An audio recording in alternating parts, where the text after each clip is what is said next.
The Lord be with you. Good everyone. Today is Friday in our 6th week of Easter, and our gospel will be coming from St. John chapter 16 verses 20 to 23. Have you ever felt like as if the evil is always winning?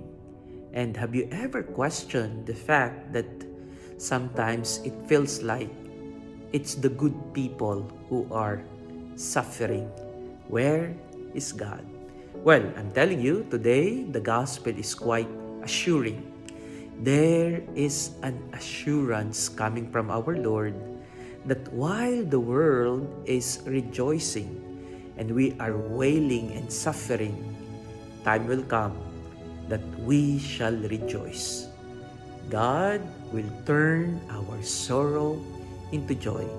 In our gospel, the Lord compared it to a woman having a labor that after giving birth to a child, there will be immense joy that will be felt the moment the mother have seen the child.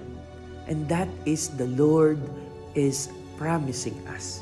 When we shall see God face to face in the kingdom of God, we shall say all the sacrifices, all our difficulties are worth enduring because God, who is a faithful God, God who is loving God, will always make it sure that our sacrifices will not be in vain.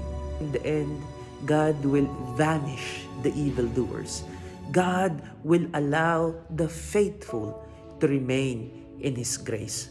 What is being asked from us today is just wait, just be patient, just believe in the power of God, and believe there is end in suffering, there is end in evil, there is end in all the sins in the world.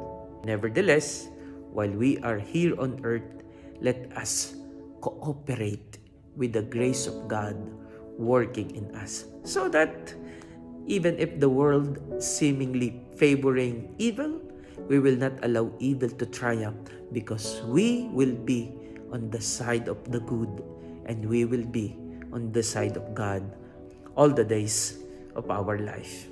God bless.